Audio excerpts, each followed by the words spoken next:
Bertolt Brecht, escúchame, Bertolt Brecht, en la Segunda Guerra Mundial, cuando el mundo se polariza ideológicamente entre izquierda y derecha, ya según el pensamiento hegeliano, ¿no? Se hacen marxistas, comunistas, socialistas y todas esas cosas. Y los otros, capitalistas. Entonces, hay un muchacho que se llama Bertolt Brecht, un dramaturgo alemán, un director de cine alemán, que se da cuenta que ya no puede seguir dependiendo del teatro clásico. Del teatro clásico. En todos los países del mundo era así o no. El teatro isabelino, el teatro del español. Entonces, Brecht, escucha, Bertolt Brecht le da identidad nacional acá al teatro alemán, de la Alemania Oriental, ¿no? Y esa tendencia mundial, esa tendencia empieza a ser mundial, que todo el mundo empieza a dar su identidad nacional a su teatro y empieza a recoger la bibliografía de cada país, sus grandes autores, Perú, Colombia, Argentina, México, todo, y empiezan a crear su propia producción nacional. Ahí empieza el juglar, toma esos elementos y otro básico, que esa fue la creación colectiva, en una época que hacían falta dramaturgos, los que escriben las obras de teatro, no, la creación colectiva. Pero no hay ninguna obra creada por el juglar. No, ninguna, todas son de creación colectiva, todas aportaron. Ahí sale la cosa. Entonces, ¿qué pasa con el teatro juglar? Se identifica, crea una identidad popular con Guayaquil, con Quito, con Cuenca. Entonces empieza a tomar los elementos narrativos de la ciudad de Guayaquil para hacer su propio. Claro, por eso Guayaquil superstar. Es Guayaquil la superestrella. Y toma los personajes icónicos de la ciudad de Guayaquil para poner el Supuestamente nunca hizo. Toma los casos sociales. Toma los casos sociales. Porque algo más permanente. Porque el rural murió. El gran amor está vivo. Pero sabes que el problema de los El teatro nunca muere, ni desaparece. El problema de los juglares es que La línea juglar. el tema es que no hay registros históricos escritos, muchos, no hay, o hay muy poco, o no hay. Ni video, no hay nada. Entonces, Es una recopilación de todo, se lo entregué. Yo se lo di a Raúl Pinto y Raúl Pinto se lo entregó a la escritora esa del universo. Clara Medina, la otra. A la gorda. ya se puede. Ya se quiere decir los cuellos. No, la otra, bueno. No, ya sé que- Una que trabaja ahí en el banco, una trompuda fea, así. Esa. Y ella nunca hizo un orden cronológico de las actividades juglares, porque juglar no iba dejando rastros, no iba dejando huellas, nada.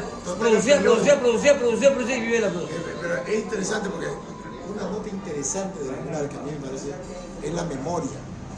O sea, dejó en la memoria de mucha gente. La memoria colectiva de la Sí, ciudad la de memoria Guayaquil. colectiva, eso es una Claro. cosa Porque extraordinaria. tú mencionas teatro y la gente. Claro. La gente que tiene 40, 50 años, su memoria colectiva es juglar y no recuerda ningún otro Porque grupo. había también Candilejas. La No, no, Candilejas fue Lonera. después. Eso, Obvio que fue después. No era Candileja, era el grupo Varela Villar. los Varela Villar Era. Candileja era el teatro. vivieron después. No era un grupo de teatro, eran compañías de teatro en el. Antes de juglar, había toda una corriente teatral aquí en Guayaquil. Imagínate que Azucena Mora viene de la Casa de la Cultura y se entera de juglar a Azucena Mora. Azucena Mora trabajó con Pipo Martínez Querolo. Allá estaba la italiana, ¿cómo se llama? Marina. Marina Salabrés ya estaba aquí, entonces, claro. Ya estaban haciendo teatro aquí. Pero ¿sabes una cosa? Lo que se marcó es la presencia de un extranjero. La presencia de un extranjero. Ernesto Suárez. Ernesto Suárez. Si hubiese sido un nacional, el director de juglar no tenía la fama. No pasaba nada. Además, mira, hay un factor muy determinante. La televisión en esa época, ¿no? Tenía un programa de televisión súper estrella. A las 1:30 de la tarde se llamaba El Show de Bernardo. Y era un programa que lo veía la clase media, la clase china, que sea. Y el juglar tenía. Bernardo, como era admirador del juglar, Era socio. todos los días van a hacer propaganda gratuita en Ganando. Y él peleaba en Ganando con Carlos Martínez Merchán y con todos los rocas para publicitarlo, porque el universo nos cobraba. Nos cobraba 300.000, 400.000. No, el nuestro. Un pedacito, Rubén, Y muchas Diosito, generaciones. Diosito, el hospital, Guayaquil Superstar, y el Junior Montudo, Lucho, ¿cómo es la cosa? ¿Cómo es la cosa? ¿Cómo es la cosa? Saludando con locos. Hablo bien, porque no saludo, pero ni siquiera lo conozco. Eso impactaba en la gente, porque tiene un poder de penetración del 90% de la televisión en esa época. En esa época. En esa época. también, Entonces, eso coayudó a que el Uclar pueda difundir su trabajo en todo el país, porque si se la había peleado a pelo de visitar ciudades y países, ha sido duro, Fue bueno el trabajo. porque la televisión hizo ese aporte que Coavisa, y aparte los trabajos tenían una identidad nacional, como ya, todos eran bresquianos. Buen trabajo. O sea, no, el trabajo del lugar fue un excelente trabajo. Excelente, excelente. Supieron hacer una muy buena lectura de su entorno social. Guayaquil Superstar, como la cosa van de...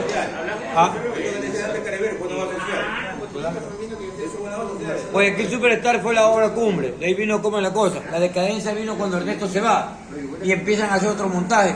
Ya empiezan, ellos dejan la creación, la brutalidad de la gente puede dejar la creación colectiva por volver a la dramaturgia, por ver la nona, la abuela, adaptada a la idiosincrasia nuestra, cuando era una realidad argentina, era una realidad que no nos correspondía. La abuela la nona es un personaje típico en Argentina y que tiene su presencia, su imagen. Acá no, la abuela no tiene esa dimensión como las abuelas argentinas, las abuelas europeas, las abuelas italianas. Claro. Y de ahí empieza. Y por último, cuando se ve Ernesto, hay una falencia terrible. No habían directores. Ernesto no formó directores. ¿Sí? Ernesto formó actores. Y para que enteres, todos los actores que fuimos formados por Ernesto Suárez en el Uclar, tuvimos una sola identidad en el personaje. Por eso Osvaldo nunca se la sacó de encima, Rubén nunca se la sacó de encima, nunca se la sacó Azucena Mora, Carmen Espinosa, Isidro Murillo, nunca se sacaron de encima. No, los y este personajes. man, ¿cómo se llama este? Nadie. El último, el marido de Murillo. Isidro Murillo, No, Osvaldo Segura, Miriam. Concha. El marido de Miriam. Augusto Enrique. Augusto Enrique, nunca se la sacaron. Entonces, claro, En todas las direcciones, tú ves la obra de ellos. igualita. Tienen la No, mira. impronta Suárez. Tú le ves a ellos, ¿no?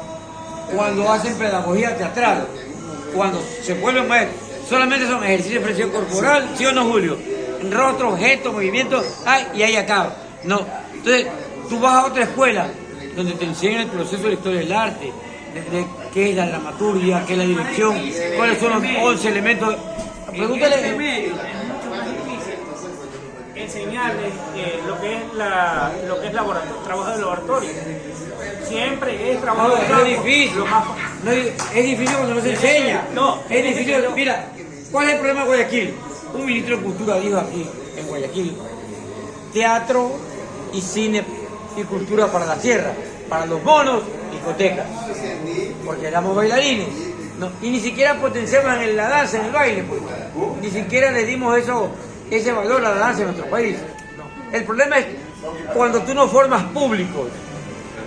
Para formar públicos, tú necesitas que todo el aparato estatal esté a tu misma identidad, a tu misma línea. Y eso va a ser difícil, porque la alineación, ¿no? Los grupos económicos, el poder económico, la visión estatal, que siempre es capitalista, de ultraderecha, no te va a permitir porque la gente se eduque y se culturice. ¿Qué es Guayaquil? Una ciudad. ¿Qué es Quito? Una ciudad. ¿Qué es Cuenca? Una ciudad que no tiene cultura. Quito aparenta que hay un movimiento cultural, pero anda a sus barrios. No hay nada, pues, escuchar. Anda a sus barrios. Y en Cuenca sigue cantando. Igual que España. canta. No, como en Cuenca del Ecuador, España canta. España canta en Cuenca del Ecuador. Es de España que canta. Porque hay Cuenca de allá, pues, en Cuenca del Ecuador. Existe la Cuenca española y la Cuenca. Pero es una cuestión de un concepto de colonialidad profunda. Exacto. Eso siempre digo lo mismo. Cuando nos descolonicemos mentalmente, ¿verdad? Y busquemos nuestra fe. ¿Qué somos nosotros? ¿Producto de qué? Producto de la historia, de las conquistas de toda el mundo. Los griegos juntaron a los romanos, a los otomanos y así. Cada conquista va imponiendo su propia cultura. ¿Y cada cultura qué nos va a permitir a nosotros? Nada. Para descolonizarme yo tengo que buscar mi propio idioma. Por ejemplo, yo no me considero americano. Yo no me considero americano porque mi doble ascendencia. Primero, mis padres negros. Mi padre como este man, Nietzsche. Mi abuela como este man, así Nietzsche. En mi casa anda, somos puros Batallas, Maldonado, Quiñones, Semiterra, Maldonado. Son apellidos típicos negros. Ya. Mi papá era racista, se buscó una blanca como ti y nos cagó. Yo siempre le digo, ¿quién no se lo caga a mi papá? Porque mi papá, un tío mío que se llama Quiñones, cada que nace un nieto, ahorita nació el último, un negrito, dice, todavía pinta el abuelo, hijo de puta, dice. Y mi tío le dice que los negros pintan hasta la eternidad. Eso no se pierde. No. Entonces mira. Porque es que el principio fue negro. Negro. Al comienzo todo que había. Solo oscuridad, ¿sí o no? Solo oscuridad. Es que a partir de Pero mira, pero la civilización no parece puta en la creciente fértil cuando hace millones de años cuando aparece la agricultura. Y de África sale todo. Si sin agricultura no hay vida, sin agricultura no hay negocio, sin agricultura no hay permanecer, no hay subsistir, no hay glorificación, no hay nada. Y eso es gracias a los tambores milenarios, ancestrales. ¿Qué milenarios? Prehistóricos. Y mucho más. Y que, La creciente fértil estaba entre el Tigris y el Éufrates. Es la creciente fértil donde aparece la agricultura. Cuando aparece Nosotros, por ejemplo, a los originarios de América y los originarios de África, a mí, discúlpame, pero a mí qué chucha me vas a decir que la historia cultural del mundo, los periodos de la historia, la de bronce, la conquista. A mí verga me vale eso, si yo soy europeo, pues chucha. ¿Qué le tenemos nosotros? Hay un gran historiador peruano, Germán Arciniega. Sí lo conozco. Y él hace el otro lado de la historia. Y desde del mar empiezan a amar Teta Dulce, Miñolo y todo toda la colonialidad de ahora que está de moda. ¿No? Pero de moda nomás, porque no es que se la practica, ¿no? ya, pero Pero no está mal, porque pero no es culpa de ellos. Ellos han hecho totalmente lo que tienen que hacer. Dussel sobre todo o sea, tiene una relación muy íntima con la solidaridad humana, porque ni siquiera me parece bien. Niñolo también, o sea, todos también. Pero a lo que voy es que todos se creen el discurso de las grandes academias. Y encima te piden que te indexes un artículo para poder entrar al debate neocolonial. Entonces, pero si tengo tantos panas ¿Cuál es tu nombre? Está decolonizando. ¿Cuál es tu nombre? Carlos Luis Ortiz. Carlos Luis Ortiz. Es correctísimo lo que está diciendo Carlos. Sigue, perdón, perdón. Es lo que yo hubiese querido decirlo, pero lo que te lo digo en las palabras que no podía Ahora, la articular. palabra decolonizar la está tomando Pablo. Está bien decolonizar el pensamiento, decolonizar el lenguaje, decolonizar incluso la situación de estratificación social, etcétera. ¿Ya? Pero ahora que aplican la palabra decolonizar el sexo, decolonizar el género, se vuelve una moda, hermano. Claro. Entonces, Descontextualiza. Es propio de una sociedad dominante.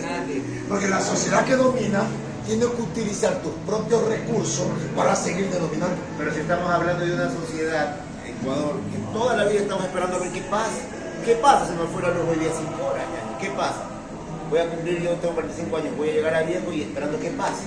Entonces yo ahora ya, quizás en el esplendor de mi vida, a veces jodida, me doy cuenta, hermano, de que la vida no tiene por qué estar esperando un amanecer todo el tiempo, tiene que amanecer siempre. Entonces, yo sí creo, por ejemplo, mi hija tiene 6 años, ojalá, loco, las cosas se den y que vaya a otro lado, porque aquí todo esto está muerto. ¿A qué lado? Este país, se vaya a vivir a otro lado a estudiar, por lo menos. ¿Dónde? ¿Qué país te va a ir a estudiar? ¿Qué cultura vas a hablar? Espera, yo soy una ¿Sabes lo que dijo? ¿Sabes qué pasa? A ver, ¿Sabes lo que dijo? Una cosita, yo lo he escuchado. ¿Sabes lo que dijo un secretario asesor del presidente de los Estados Unidos? Hay un libro de este presidente de México que recién salió. Leía una parte. Hay una parte que decía él. Dice, los gringos estamos peleando con México, nos lo llevamos a California, queremos llevarnos más. Es más, queremos llevarnos todo México. Pero si seguimos con armas, vamos armando un pito, porque vamos a quedarnos mal ante el organismo internacional. Hagamos lo siguiente, le dice, ya no hagamos eso. abramos las puertas de nuestras universidades y traigamos a los jóvenes mexicanos, vengan acá a estudiar, los becamos a todos, a los más rebeldes, a los más... Esos manes los hacemos entender la lógica norteamericana, que nuestros valores son lo más importante, y los preparamos científicamente tales que ellos allá van a ir a ser subsecretarios, secretarios, técnicos, van a ser ministros y probablemente muchos de ellos sean presidentes de la República. ¿Y ellos qué van a hacer? Van a actuar como que le hemos enseñado en el marco de nuestras lógicas. Y tú te has dado cuenta de algo. ¿Dónde trabaja Mendiola? ¿Dónde? En Estados Unidos. Para Harvard, para la universidad, para Mendiola tiene dos doctorados y es un brillante tipo. A mí me encanta leerlo a Mendiola. Yo lo leo. Dussel es el único que no llegó, que no es que no llegó, dio clase en los Estados Unidos y se quedó en México. La UNAM fue rector, todo lo que hizo. Dussel se nos fue recién el año pasado. Y hoy día, supuestamente se nos había ido. Y hoy día supuestamente se había ido Chomsky, se había ido hoy día. Hoy día no han Chomsky, se había ido hoy día. Se fue. Pero tiene un derrame cerebral, está en Brasil. Ya el man ya perdió, se deschavetó. La mujer de 5 años fue víctima de Donald Trump. Y fue víctima de su propia lucha. Porque las redes sociales le dijeron a todo el mundo que había muerto hace una semana. Y salieron a desmentir. Porque Noam Chomsky, en sus 11 reglas de dominación a través de la comunicación, el man habla sobre la victimización del ser humano a través de los medios de comunicación, pues. El man lo plantea. Inclusive tiene un tratado. Sí, claro. Y eso no es de él, es de un francés. Y aparte de eso, Noam Chomsky, toda su teoría está basada en Hummel, el alemán, el cojo, que era el que dirigía toda la política publicitaria y tal. Y el man de ahí tomaba todas las técnicas y la metodología para poder... Escucha, mira.